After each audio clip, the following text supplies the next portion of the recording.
kuingia kwa nyumba, alisimama nje. Acha niongee kwa Kiluya. Mama Silas yambora kurirwanyi nyao mbore witi lukhali inomba witi khokona. Nilianza kulia.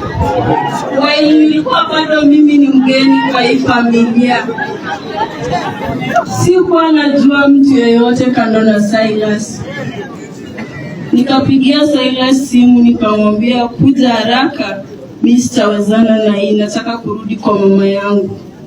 Silas alikuja, akapata nalia, kaniuliza shida iko wapi. Sikumuelezea. Akaniambia najua familia yangu vizuri. Akaenda kwa mzee, yenye waliongea huko mimi sijui. Alikuja akaniambia mzee amekalisha made, amemkataza hii tabia ni mbaya. Tuliishi, lakini hatujai ishi kwa amani kwa hii boma since date 1 December. Sisi tumevurugwa usiku na mchana.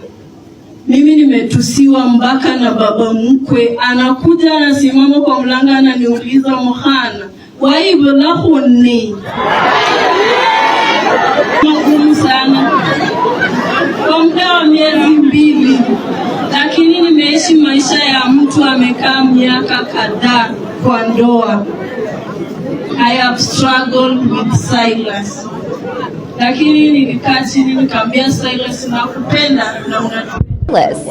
Ango na ustupe mimi nakuomba tukua tu wachungaji pia baba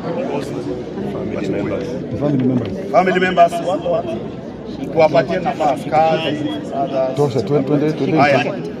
Mwanzo sura ya 3 mstari wa 19. Wakati mwingine mwanaume ukioa guys, mtu mwenye anajaribu kuleta amani kwenu. I know love is blind, and most of the time wakati unaambiwa bibi yako amefanya, bibi yako ako hivi, hautasikiza ama hautaweka kwa akili because unampenda, and kwa akili yako ni hakuna mtu anatutakia mazuri mimi na baby wangu and all that. But inakuwa very important not to ignore vitu unaambiwa na watu wenye wako kando. Unaona, mtu amekwambia bibi yako ako hivi, take your time kuchunguza.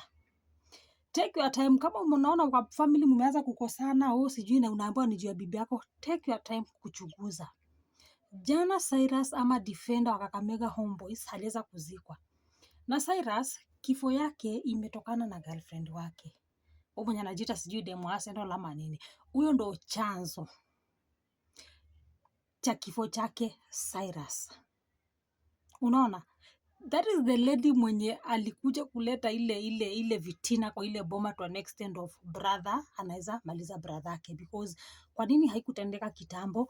Mbona itendeke saa hii na iko connected na yeye? Mbona like even the way huyu msichana anaongea kuhusu the family, it's clear that yeye ndo alikuwa mchochezi. Unaona? Yeye ndiye alikuwa anaambia sasa familia yako iko hivi, brother yako ako hivi, sijui nini. Kulikuwa na chuki pale, but yeye alikuja kuchochea. So weka mwanaume time unapohoa. If unaoa bibi mwenye anashinda kila wakati akwambia sijui kwenu kuko hivi, your mother, your whatever wako hivi, sometimes jifikirie sana, because hizo chuki zinapanda na bibi zinaweza cost your life ama cost chuki kwa familia ya milele. Jana Cyrus akizikwa, furugu zilitokea pale kwao guys, furugu mingi sana. Furugu zenye ziliacha wazazi wa Cyrus wakiwa ina condition yenye najua hata Silas mwenyewe hangewish wazazi wake wako hapo. Wazazi wake waliachwa bila nyumba, ilichomwa. Nyumba ya brother yake, huyo mchiti mwenye aliweza kumpiga akamua, ikachomwa. Like in that compound nyumba zilichomwa, mali ziliteketezwa na mourners ama na villagers. Watu walikasirika hadi wakachoma zile vitu. Walikasirika kwa nini? Walikasirika because huyo demu yake wa Cyrus alikuwa bado alielezea kwa matanga, alielezea what happened to Silas. Hii kesi already ishapewa serikali, iko kwa mikono ya serikali. Ushaitwa ma-interview, ushaenda kwa TV, ukaeleza whatever happened. What was the use of huyu demu yake kwenda tena kwa matanga, kuchukua microphone, kuanza kuelezea what happened to boyfriend wake? What was the use of that? What was the use of kuongea whatever happened to boyfriend wake a day before the burial?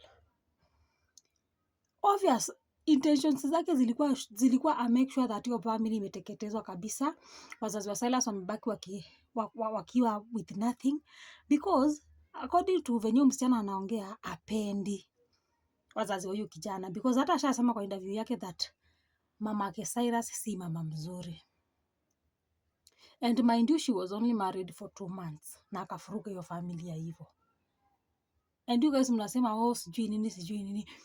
Hata to an extent of kijana akizikwa Cyrus, guys, mamake na babake hawakurusha mchanga, hawakukaribia ile kaburi. Niko sure hata Cyrus mwenyewe hangetaka hiyo kitu ifanyike. Niko sure hata Cyrus mwenyewe angetaka nyumba yenye alijengea wazazi wake iweze kuharibiwa. And if ilifika mahali Cyrus akajengea wazazi wake nyumba, it means that walikuwa wanaishi vizuri.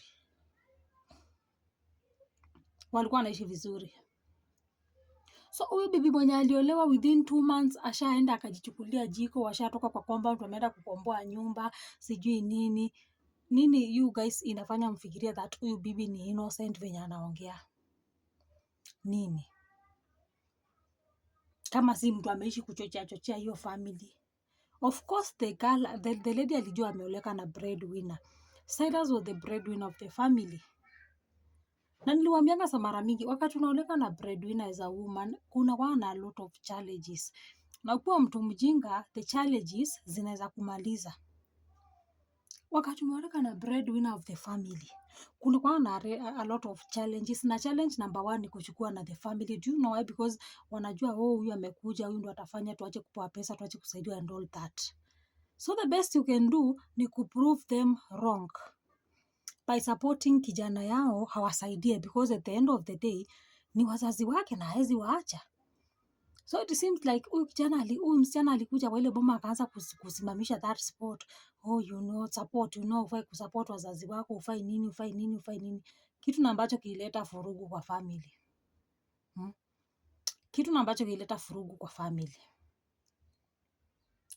Tell me kwa nini like mama aseme msichana alikuwa ameenda kuomba moto na hakuna moto ilikuwa imeenda kuombwa. Msichana mwenyewe anasema sijui kulienda nini. If kifo ya Cyrus, guys, ni venye tu watu hataki kusikiza wazazi wa Cyrus, but I'm sure wazazi wa Cyrus wako na point ya ukweli. Huyu msichana labda ni alienda pale akaanza kufurugana na brother ya Cyrus, na Cyrus alikuwa ameenda kudefend huyu msichana, na kwa hiyo process akajipata ameatakiwa yeye mwenyewe. Na that time mama ya huyu Cyrus alitoka nje akaambia aje huyu msichana, run for your life, toroka ujiokoe. Huyu msichana ndiye ilikuwa vita yake between yeye na brother in law. Ilikuwa vita yake na brother in law. The guy was just coming to help bibi yake ama girlfriend yake. But watu wanaona ubaya wa mamake, sijui nini ubaya wa mamake. Mamake hawezi kuwa mbaya if Silas alikuwa kwa kazi, alikuwa already ako kwa team ya ball, kwa football team club yenye inalipa, si ndio? Na bado aliendelea kuishi kwa compound ya kwao.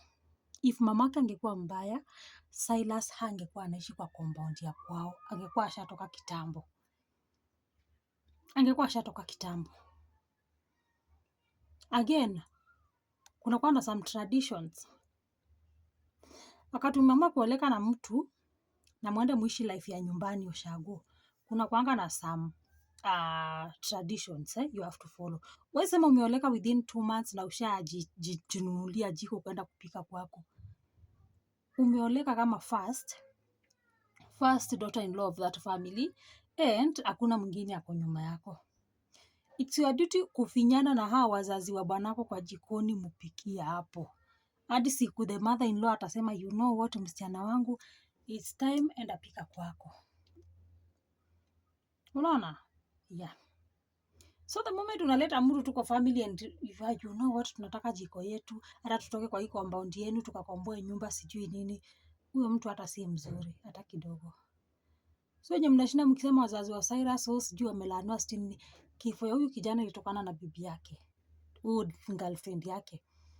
Huyo ndo alikuwa number 1 kwa kuchangia kifo ya huyu kijana amezikwa Cyrus. And it's so sad that watu hawarealize hiyo kitu guys.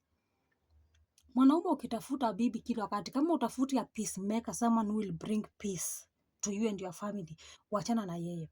Sometimes wanaume wanatafutanga someone mwenye atawapea wao peace, mwenye atakupea amani kama mwanaume. What about your family?